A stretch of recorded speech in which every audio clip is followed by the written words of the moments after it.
Good afternoon, everybody. It's David Schlotthauer here with another detailed tropical weather outlook and discussion on Invest 97L that has a 50% chance of tropical development as of Saturday, August the 9th, 2025. In today's update, I am very concerned about Invest 97L that has a very high ceiling of becoming now a hurricane, potentially a major hurricane very close to the United States East Coast as well as the southwestern Atlantic. So in today's update, we will be breaking down all those details. Now, if you haven't been here before and you do find these tropical weather outlook and discussions very helpful, very detailed, very informative, and life-saving, please don't forget to subscribe to the YouTube channel if you haven't already.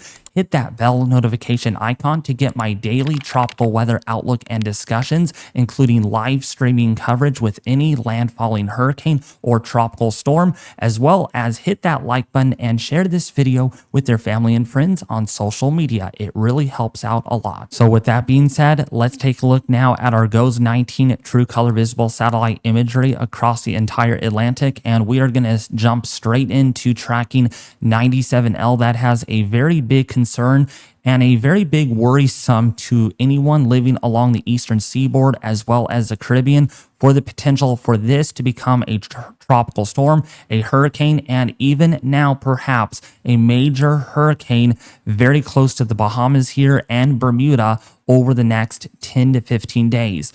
So therefore, we really need to watch this very, very closely over the next several days. Here's a closer zoomed in view on Invest 97L, and right before the sun sets, you can see clearly we have a circulation that is located right over here, right off the coast of Africa. And the model consensus has been showing that this area of low pressure is currently moving to the northwest, and it is going to eventually curve out here across the Cabo Verde Islands in the next 2 to 3 days. And that's where a lot of this uncertainty actually ends up being, whether or not how much of a curvature will this actually occur.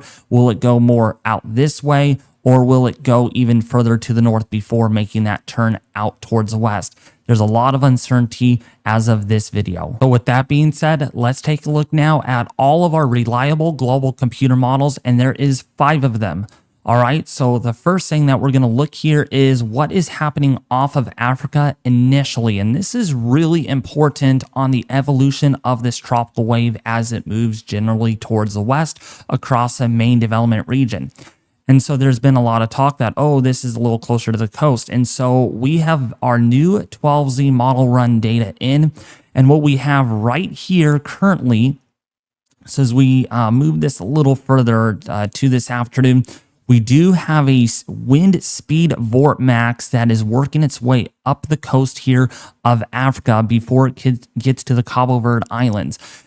This is the uncertainty here on how far north and how much organization will actually occur as this pinwheels around this broader West African monsoon gyre. We have northeasterly flow here, we have southwesterly flow here, and so this creates a broad area of vorticity or spin in the atmosphere. And so what you end up seeing here is that the northern lobe of this tries to consolidate or be the dominant future, which is right up here just to the north of the Cabo Verde Islands. And this would mean a big interesting difference between what we may see and what we won't see. Because what we have down here to the southwest is an area of low pressure in the broader envelope, while this northern end of the lobe tries to supposedly consolidate and become the more dominant future. When we take a look here at what that results on the euro going forward here is in about a little over 5 days. So we're fast forwarding all the way through, say, Friday morning, August the 15th, that the euro is pretty confident that this will probably end up being a tropical depression or tropical storm well north of the northeastern Caribbean. Now, please don't take this seriously at all and don't rely just solely on one model run. We are not done seeing shifts with the guidance. If we look at last night's 0Z model guidance, this was definitely a lot closer to the islands versus our 12Z guidance, which is much further north and stronger. So my point here is we're not done seeing the shifts, and we still need to take this quite seriously along any part of the mid-Atlantic as well as the southeastern coast, and even perhaps over the Bahamas, as well as even Bermuda and the Northeast, because there's a chance that this still goes pretty far to the west or still pretty far to the east and misses anybody entirely. So what we have here is in the next 7 days, we have a strong tropical storm here with winds of about 50 to 60 miles per hour. But again, that is way out to sea and actually moves east of Bermuda, which is a outlier scenario given with what I'm about to show you. If we look at the 0Z European model, it was a lot further to the southwest, and at the ending result, it brings us very close to Cape Hatteras in North Carolina in about 300 hours. But in the 12Z output, it is not even here at all. So there is extreme uncertainties right now with the track guidance. There's more certainty on how strong this is actually going to get, though, instead. So now looking at the GFS model here, let's go and look at the launching point. So again, the GFS has been very bullish at showing a tropical storm at this time. You can see how compact this actually is, which I disagree with. We are not seeing a tropical storm right now. What is actually being realized here on the GFS. So in other words, the GFS is very bullish with this forecast at showing consolidation, and that it ends up becoming potentially a very strong tropical storm as it moves generally towards the west. And that continues to strengthen all the way in the next, say, 5 to 6 days here. This is by Friday morning, showing a powerful hurricane to the northeast of the islands. If we look at prior runs, this is still shifting all over the place. So in other words, if we look at yesterday's 12Z model run and look at today's 12Z model run, it is definitely a lot more different than what we had. I wouldn't be surprised if this still shifts a little further south or a little bit to the north with each progressive model run, okay? So putting this now all the way out to day 7, we have a very strong hurricane here, maybe a major hurricane to the north of these islands, and then definitely becoming a major hurricane as it rounds the western periphery of that subtropical ridge as outlined here at the 850 millibar. Very strong signature here of a powerful hurricane impacting Bermuda on this model forecast. Yeah, oh wait, no, Bermuda is way over here. Sorry, I confused you all. So Bermuda is right there, very small island that it's even hard to see here on the map. But on the side note, very powerful system still is on the doorstep here on the GFS model. And yeah, it gets uncomfortably close here to the northeast, all right? You can see how strong those winds are, but this is, again, 300 hours out. So please take this with a grain of salt, and it is not a forecast because it is not going to be the same on the next run. I guarantee you that. All right, so looking at our Canadian model, again, what part of this wave pocket actually consolidates? And the Canadian model is actually not detecting much in the way of that circulation. I want to make sure I get the latest forecast. Here it is. Here is the latest forecast on the Canadian. And what we have here is, again, that piece of lobe of vorticity. Again, that's what most of the models indicate here, and that's why we use different solutions. This shows it consolidating on a less or not as quick as what the GFS or the Euro show, but still nonetheless showing a vorticity pocket or a perturbation. We also have another perturbation here, which makes all of the difference. We even have a little bit of another perturbation over here as well. So again, wrapped and tangled up into this broad area of lower pressure is what makes this very uncertain and concerning and worrisome to a lot of people downstream, because what part of this envelope actually becomes a dominant future? Does this try to wrap all the way around the broadening area of low pressure, or does this become the main dominant future and parallels with this main area? Okay, that's what we don't know in today's video, unfortunately. In 3 days, this weakens a little bit and moves a little bit to the southwest. You can kind of see it right here as we have this subtropical ridge that tries to amplify. And the Canadian model is confident that this is going to eventually regroup itself as it passes just to the north of these islands. So this is more of that southerly outlier. Like the Euro is our northerly outlier, our Canadian model is our southerly. And it shows it impacting perhaps Bermuda, or not Bermuda, sorry, Puerto Rico, as well as US and the British Virgin Islands in about 7 days. So this is a 7-day forecast for Saturday morning, August the 16th, 2025 here, showing that. And the concerning aspect to all of this indicates that this is a very powerful hurricane, possibly a major hurricane in about 10 days. And look where Florida is in retrospect to where this system actually is. It's a lot closer. So again, I want to emphasize here, we are not done seeing shifts with the guidance. I have seen a lot of people on X, a lot of people on social media saying this is going to be a fish storm. It's going out to sea already. I already know it's going out to sea. I am not making that call yet. And we are, again, not done seeing a threatening system impacting the eastern seaboard or the southeastern United States in the next 10 to 15 days. So please, please take this a bit seriously. We are concerned about this. We are worried about where this may be headed because of how strong this could end up being. So now looking at the artificial intelligence model, also in agreement kind of with the Canadian, but also a lot further offshore. You can see it right here. And again, just because it makes this bend to the north like this is showing, doesn't mean it's going to miss the United States entirely. This is a 10-day forecast showing us where the system is versus where it's at on the Canadian model. And if we actually back this out and look at the GFS, you can see there are definitely a lot of uncertainties right here. So there's a GFS, there's a Canadian, there's the artificial intelligence. So definitely a lot of wiggle room here to be seen in our guidance. And still, look how close this actually gets to the northeast. Very, very close. And that is a near landfall over Nantucket, over Cape Cod, as well as maybe Rhode Island. Yeah, a very close call here with a powerful tropical storm, if not a hurricane there for the northeast. But again, 300 hours out, so please take this with a grain of salt. And that might not be the other one that we'll have to watch. We may have to watch another system behind it, but we're only going to focus on one storm at a time.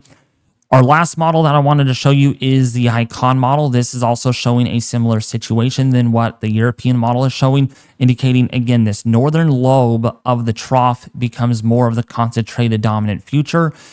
But this ends up going a little further to the southwest, and that's going to be a key feature here is how long will this go west before it makes that turn to the northwest? And again, there's another system behind that we will have to watch, okay? We're not nailing down exact timing on exact impacts, who is going to get hit, but what we do know for a fact that this is going to become a hurricane. I am very confident right now. A lot of YouTubers are already sounding the alarm that this is going to become a hurricane, maybe even a major hurricane because of how favorable the background state actually is going to end up being. So with that being said, let's take a look now at our GEFS ensemble here really quickly, because there again is a lot of uncertainty, and it's because of what goes on to the north of the system. Here is our envelope of systems that the GEFS is picking up on.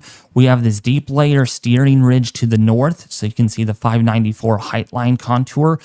But what's going to end up happening here, and why the GFS has a lot of uncertainty, is how much of this ridge can hold together. So we already know this is going to retrograde back, but it's about here in about 7 days, once the system gets to the north of the Greater Antilles or the Lesser Antilles of the Leeward and Windward Islands of Puerto Rico, is where there's a lot of divergence. And that's because of what goes on to the north. The pattern changes. We have this subtropical ridge to the north that is well modeled at this point, that's going to likely be there, but how strong will that ridge be, and how far east can this hold together, or how far west? Because that's going to really change on what happens with our system here. And of course, how quick strengthening will this end up going through? Like the GFS is showing and some of the ensembles indicating explosive strengthening faster rather than later means all the difference on how far northwest this actually ends up going. And we can show you the uncertainty here. So if we look at our height anomaly forecast out to about 7 days. So let's go to that. So this is let's actually go to here. So let's go out to, actually, let's do 7 days for the sake of time. So 7 days, this is what the GFS has, an anomalously strong ridge to the northwest of the system, hugging the Bermuda coast there. We look at the European ensemble forecast. This is from the 0Z run, by the way.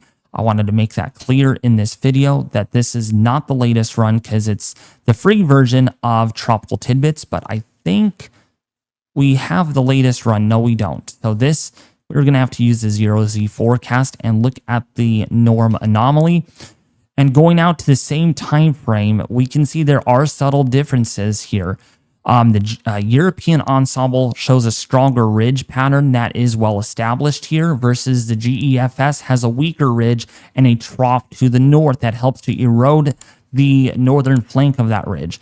So there is differences between the ensembles on how this ridge evolves, the steering pattern to the north, on when this gets pulled to the north with time. All right, so there is not a locked-in solution. You all are going to look at this and be like, dude, this is going out to sea, David. Stop fear-mongering. This is not going to hit the United States coastline. I am not going to make any speculation right now. There is still a risk that this could get dangerously close to the United States coastline, okay? And that's all I'm going to say. Here's the ensemble forecast showing a wide range of possibility outcomes here. Some members still have this hitting Florida or getting close to it over, say, the Bahamas versus some members showing a track clearly even out here. Okay, I mean like that far to the east. Come on, European model ensemble. You're really, really crazy with your trend here. And that gives us an idea that this could wiggle woggle all over the place with time. Actually, that is 96L, sorry. This is our ensemble guidance over here with our 97L, but still showing a big spread in the forecast. GEFS ensemble is a little further to the west here, still showing much of the members, still indicating a strong to intense hurricane here to the northeast of the Bahamas, still trying to make that turn to the north, very close to the eastern seaboard of the mid-Atlantic coast of the United States. Therefore, the National Hurricane Center does give this a 50% chance of tropical development. This has evolved extremely quickly. I know yesterday when I made my last video, we did not have an area highlighted out here at all on the National Hurricane Center. And today, what do you know? We have a 50% chance in the next 7 days for 97L to become a tropical storm, if not a hurricane. Now, with that being said, you might be wondering, why do most of the models indicate a powerful hurricane, if not a major hurricane out there in the southwestern Atlantic? Well, when we take a look at our upper level wind pattern forecast, this is at 200 millibars, about 38,000 feet above the surface. And what we're looking at here is a nice belt of easterly flow over the next 3 to 5 days. And that's what's going to primarily steer this generally towards the west. But what ends up happening here is the system is also going to be in a very light upper level wind environment over the course of the next 7 days, where we have nice good outflow channeling here off towards the east, and we also have nice easterly flow. So really not a whole lot of vertical wind shear out here that the system is going to be dealing with, and that's going to lead to, again, a nice or a quickly strengthening system. But it depends on where this also is at, because there's going to be a lot of upper ocean heat content to work with, depending on how close this gets to the coast. So what we have here is a nice upper level pattern here to work with light shear, lots of moisture to work with as well. You can even see all the green there on your screen, indicating a very moist, unstable environment with light shear. Combining that with very warm sea surface temperatures out in this direction, right around the 87 to 90 degree mark, Yeah, that is why models are going very aggressive at showing explosive strengthening, perhaps with 97L in the next 7 to 10 days. Now, with that being said, if you did find today's tropical weather outlook and discussion very helpful on 97L for Saturday, August the 9th, 2025, please don't forget to subscribe to the YouTube channel, folks. It really helps out a lot. We are only 700 subscribers away from 50,000, the halfway point to 100,000. Also hit that bell notification icon to get my daily detailed tropical weather outlook and discussions here on the channel, including live streaming coverage on any landfalling hurricane or tropical storm in the United States or in the Caribbean as well. Hit that like button, and also please leave a comment in the section below this video. But otherwise, I'll be back with you more later on this evening with a potential live stream. If not, I will be back with you more tomorrow with another detailed tropical weather update.